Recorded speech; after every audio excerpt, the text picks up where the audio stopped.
Hi hello ನಮಸ್ಕಾರ ವೀಕ್ಷಕರೇ, DD9 ನ್ಯೂಸ್ಗೆ ಸ್ವಾಗತ ಸುಸ್ವಾಗತ. ದಿನಾಂಕ 23/12/2024ರಂದು ಬಾಗಲಕೋಟೆ ಜಿಲ್ಲೆ ಜಮಖಂಡಿ ನಗರದಲ್ಲಿ ಕಾಂಗ್ರೆಸ್ ಪಕ್ಷದವರು ಮಾಜಿ ಶಾಸಕರಾದಂಥ ಸನ್ಮಾನ್ಯ ಶ್ರೀ ಆನಂದ್ ನ್ಯಾಮಗೌಡ ಅವರ ನೇತೃತ್ವದಲ್ಲಿ ಪ್ರತಿಭಟನೆಯನ್ನು ಹಮ್ಮಿಕೊಂಡಿದ್ದರು.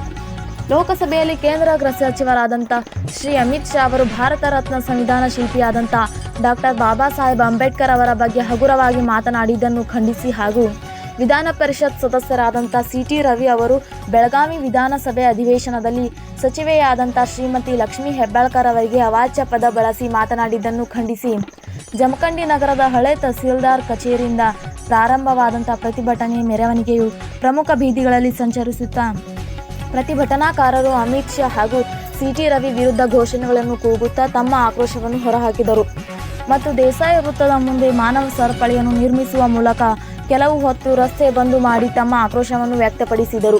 ಹಾಗೂ ಇದೇ ಸಂದರ್ಭದಲ್ಲಿ ಮಾಜಿ ಶಾಸಕರಾದಂಥ ಆನಂದ್ ನ್ಯಾಮಗೌಡ್, ಶ್ಯಾಮರಾವ್ ಘಾಟಗಿ, ಸಿದ್ದು ಮೀಸಿ, ಬಸವರಾಜ್ ಸಿಂಧೂರ್, ರಾಜು ಮೇಲಿಕೆರೆ, ಯಮನಪ್ಪ ಗುಣದ, ರಫೀಕ್ ಬಾರಿಗಡ್ಡಿ ಮಾತನಾಡಿ ಬಾಬಾ ಸಾಹೇಬ್ ಅಂಬೇಡ್ಕರ್ ಅವರ ಬಗ್ಗೆ ಹಗುರವಾಗಿ ಮಾತನಾಡಿದ ಕೇಂದ್ರ ಗೃಹ ಸಚಿವರಾದಂಥ ಅಮಿತ್ ಶಾ ವಿರುದ್ಧ ದೇಶದ್ರೋಹದ ಪ್ರಕರಣ ದಾಖಲು ಮಾಡಬೇಕು ಮತ್ತು ವಿಧಾನ ಪರಿಷತ್ ಸದಸ್ಯರಾದಂಥ CT ರವಿ ಅವರು ಲಕ್ಷ್ಮೀ ಹೆಬ್ಬಾಳ್ಕರ್ ಅವರಿಗೆ ಅವಾಚ್ಯ ಪದ ಶಬ್ದಗಳಿಂದ ನಿಂದಿಸಿದ ಇವರ ಮೇಲೆ ಕೇಸು ದಾಖಲು ಮಾಡಿ ಜೈಲಿಗೆ ಕಳಿಸಬೇಕೆಂದರು.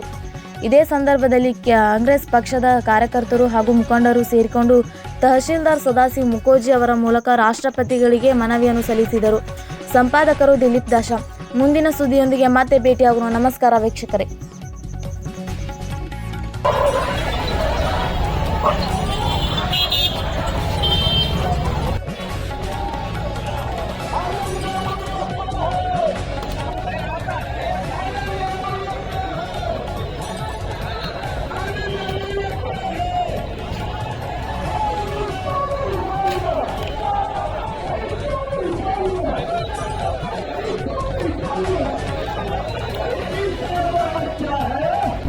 ಸಂಸತ್ ಭವನದಲ್ಲಿ ಏನು ಸಂವಿಧಾನದ ಬಗ್ಗೆ ಚರ್ಚೆ ನಡೀತಾ ಇತ್ತು, ಆ ಚರ್ಚೆ ನಡೆಯುವಂತ ಸಂದರ್ಭದಲ್ಲಿ ದೇಶದ ಅತ್ಯಂತ ಜವಾಬ್ದಾರಿಯುತವಾದಂತಹ ಸ್ಥಾನ ಗೃಹ ಸಚಿವರಾಗಿ ಅಮಿತ್ ಶಾ ಅವರು ಮಾತನಾಡುವಂತ ಸಂದರ್ಭದಲ್ಲಿ ಕೆಲವೊಂದಿಷ್ಟು ವಿಷಯಗಳನ್ನು ಮಾತಾಡ್ತಾರೆ. ಏನ್ ಹೇಳ್ತಾರಪ್ಪ ಅಂತಂದ್ರೆ, ಇವತ್ತಿನ ದಿವಸ ಎಲ್ಲರಿಗೂ ಅಂಬೇಡ್ಕರ್ ಅಂಬೇಡ್ಕರ್ ಅಂಬೇಡ್ಕರ್ ಅಂಬೇಡ್ಕರ್ ಅನ್ನುವಂಥದ್ದು ಫ್ಯಾಷನ್ ಆಗಿಬಿಟ್ಟೈತಿ. ಅದರ ಬದಲಾಗಿ ದೇವ್ರ ಜಪ ಮಾಡಿದ್ರೆ ಸ್ವರ್ಗವನ್ನು ಕಾಣ್ತಿದ್ರು ಅನ್ನುವಂಥ ಮಾತನ್ನು ಹೇಳ್ತಾರೆ. ಇವತ್ತು ನಾನು ಹೇಳಲಿಕ್ಕೆ ಬಯಸ್ತೀನಿ, ಭಾರತ ದೇಶ ಸ್ವತಂತ್ರ ಪಡ್ಕೊಂಡ ನಂತರ ಬಹಳಷ್ಟು ಜನ, ಸಾಕಷ್ಟು ತೂತಕ್ಕೊಳಗಾಗಿರ್ತಕ್ಕಂಥ ಜನ ಈ ದೇಶದಲ್ಲಿದ್ರು. ಅವ್ರಿಗೆ ಶಿಕ್ಷಣ ಪಡಿಲಿಕ್ಕೆ ಅವಕಾಶ ಇರಲಿಲ್ಲ, ದೇವಸ್ಥಾನಗಳಿಗೆ ಒಳಗೆ ಹೋಗ್ಲಿಕ್ಕೆ ಅವಕಾಶ. ಸರ್ವಾಧಿಕಾರಿ ಧೋರಣೆಯನ್ನ ಮಾಡೋ ಅತ್ಯಂತ ತೀವ್ರವಾಗಿ ಖಂಡಿಸುತ್ತೇವೆ ಮತ್ತು ಈ ಕೂಡಲೇ ಅವರು ತಮ್ಮ ಸ್ಥಾನಕ್ಕೆ ರಾಜೀನಾಮೆ ಕೊಡಬೇಕು. ಯಾಕಂದ್ರೆ ಅವರಲ್ಲಿ ಈ ದೇಶವನ್ನ ಆಳ್ತಕ್ಕಂಥ ಯೋಗ್ಯತೆ ಇಲ್ಲ. ಒಬ್ಬ ದೇಶದ ಗೃಹ ಸಚಿವರಾಗಿ ಈ ದೇಶದಲ್ಲಿ ಅರಾಜಕತೆಯನ್ನು ಉಂಟು ಮಾಡತಕ್ಕಂಥ ಈ ಇವ್ರದೇನು ಬಿಜೆಪಿ ಸಂಸ್ಕೃತಿಯ ಈ ಜಾತಿವಾದಿಗಳು, ಕೋಮುವಾದಿಗಳು ಆದಷ್ಟು ಬೇಗನೆ ತೊಲಗಿದರೆ ಮಾತ್ರ ಈ ದೇಶಕ್ಕೆ ಒಳ್ಳೆಯದಾಗ್ತದೆ. ಇವತ್ತು ದೇಶದ ದಲಿತರು, ಅಲ್ಪಸಂಖ್ಯಾತರು, ಬಹು ಜನಾಂಗದ ಮೇಲೆ ಅವನು ಸಂವಿಧಾನ ಬರೆದಾಗ ಅವ MLA ಆಗ್ಯಾನ. ಇವತ್ತು ಅಂತ ಬಾಬಾ ಸಾಹೇಬ್ ಸಂವಿಧಾನ ಬರೆದಾಗ ಅವಮಾನ ಮಾಡ್ತಂತ 4 ಲಕ್ಷ ಮೇಡಮ್. ಇವತ್ತು ಸುಪ್ರೀಂ ಕೋರ್ಟ್ ಅವನು ಗಡಿಪಾರು ಮಾಡೈತಿ, ಅವನು ಬುದ್ಧಿ ಬಂದಿಲ್ಲ. ಅವನಂತ ಸಂವಿಧಾನ ಕೊಡ್ತು ನಂಗೆ ಮಾಡಿ ಏನ ನಾಳೆ ಪೂಜೆ ಹಾಕಲ್ಲ. ನಾಳೆ ಅವನು ಬಾಬಾ ಸಾಹೇಬ್ ನೆನಬೇಡಿ, ನನ್ನ ಏನ್ರಿ ಹತ್ರ ಹೇಳ್ತಾನ 4 ಲಕ್ಷ. ಇವತ್ತು ಏನಾದರೂ ವ್ಯವಸ್ಥೆ ಮೋದಿ ಮತ್ತು ಅಮಿತ್ ಶಾ ಏನದಲ್ಲ ಈ ಭಾರತ ದೇಶನ ತಮ್ಮ ಮುಖ್ಯವಾಗಿ ಇಟ್ಕೊಳ್ಳಕ್ ಹೋದ್ರು, ಅದು ಆಗ್ಲಕ್ಕ ಅವರ ಯಾರ ಹರಿಪ್ರಾಮದಕ್ಕೆ ಆಗಕ್ಕಾಗೋದಿಲ್ಲ. ಇವತ್ತು ಏನ್ ಮಾಡ್ಕೊತ ಹೇಳಿರಲಿ ಅದು ಇದೇ ರಾಮ ಮಂದಿರ. ಬಂಧುಗಳೇ,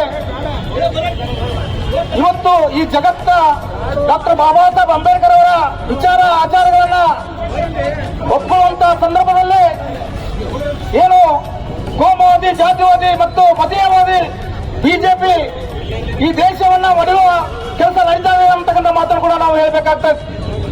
ಬಂಧುಗಳೇ, ಇವತ್ತು ಡಾಕ್ಟರ್ ಬಾಬಾ ಸಾಹೇಬ್ ಅಂಬೇಡ್ಕರ್ ಅವರ ಒಂದು ಘನತೆ ಗೌರವಕ್ಕೆ ಸುದ್ದಿ ಬರ್ತಕ್ಕಂಥ ಅವಹೇಳನಕಾರಿ ಹೇಳಿಕೆ ನೀಡತಕ್ಕಂಥ ಅಮಿತ್ ಶಾ ಅವರನ್ನ ಈ ದೇಶಕ್ಕೆ ಬಿಟ್ಟು ಓಡಿಸಬೇಕಂತಕ್ಕಂಥ ಇವತ್ತ ಯಾವ ಬಿಜೆಪಿ ಕಾಂಗ್ರೆಸ್ ಪಕ್ಷವನ್ನ ಟೀಕೆ ಮಾಡುವಂತ ದುಸ್ಸಾಹಸಕ್ಕೆ ಆಗ್ತಾ ಇದೆ. ನನ್ನ ಎಲ್ಲ ಭಾರತವಾಸಿಗಳಿಗೆ ನಾನು ನೆನಪಿಸ್ತೀನಿ, ಈ ದೇಶದಲ್ಲಿ ಪ್ರಥಮ ಬಾರಿಗೆ ಏನೊಂದು ಸಂಸತ್ ಅಧಿವೇಶನ ನಡೆದಿತ್ತು. ಸಂಸತ್ ಅಧಿವೇಶನದಲ್ಲಿ ಅಧ್ಯಕ್ಷರಾಗಿರ್ತಕ್ಕಂಥ ರಾಜೇಂದ್ರ ಪ್ರಸಾದ್ ಅವರು ಒಂದು ಮಾತನ್ನ ಹೇಳ್ತಾರ, ಭಾರತ ದೇಶಕ್ಕೆ ಅಮೂಲ್ಯವಾಗಿರುವಂತಹ ಸಂವಿಧಾನವನ್ನು ಕೊಟ್ಟಿರ್ತಕ್ಕಂಥ ಬಾಬಾ ಸಾಹೇಬ್ ಅಂಬೇಡ್ಕರ್ ಅವರು ಸಂವಿಧಾನ ಶಿಲ್ಪಿ ಅಂತ ನಾಮಕರಣ ಮಾಡಿದವರು ಕಾಂಗ್ರೆಸ್ ಪಕ್ಷದವರು. ಭಾರತೀಯ ಜನತಾ ಪಾರ್ಟಿ ಸಿದ್ಧಾಂತ, ಭಾರತೀಯ ಜನತಾ ಪಾರ್ಟಿ ತತ್ವ, ಭಾರತೀಯ ಜನತಾ ಪಾರ್ಟಿ ವ್ಯವಸ್ಥೆ, ಭಾರತೀಯ ಜನತಾ ಪಾರ್ಟಿ ಸಂಘಟನೆ ನಿಮಗೆ ಏನು ಕಲಿಸಿದೆ? ಇದೇ ನಿಮ್ಮ ಸಂಸ್ಕಾರ, ಇದೇ ನಿಮ್ಮ ಸಂಪತ್ತು, ಇದೇ ನಿಮ್ಮ ವ್ಯವಸ್ಥೆ, ಇದೇ ನಿಮ್ಮ ಸಂಘಟನೆನಾ? ಪದ ಬರ್ತಕ್ಕಂಥದ್ರಲ್ಲಿ ಇತಿಮಿತಿ ಇರಬೇಕಲ್ಲ.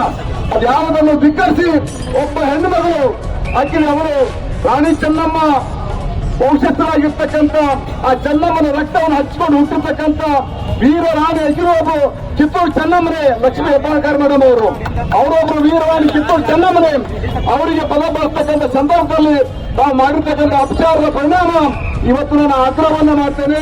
ಇವತ್ತು ಸನ್ಮಾನ್ಯ ಸಿ.ಟಿ. ರವಿ ಅವರನ್ನ ನಿಜವಾಗೂ ಭಾರತೀಯ ಜನತಾ ಪಕ್ಷದವರಿಗೆ ಮಹಿಳೆಯರ ಬಗ್ಗೆ ಏನಾದರೂ ಗೌರವ ಇದೆ, ಮಹಿಳೆಯರಿಗೆ ಏನಾದರೂ ಗೌರವ, ಮಹಿಳೆಯರ ಬಗ್ಗೆ ಏನಾದರೂ ಗೌರವ ಇದೆ, ತಕ್ಷಣದಿಂದ ಅವರನ್ನ ಪಕ್ಷದಿಂದ ವಜಾ ಮಾಡಿ ಅವರ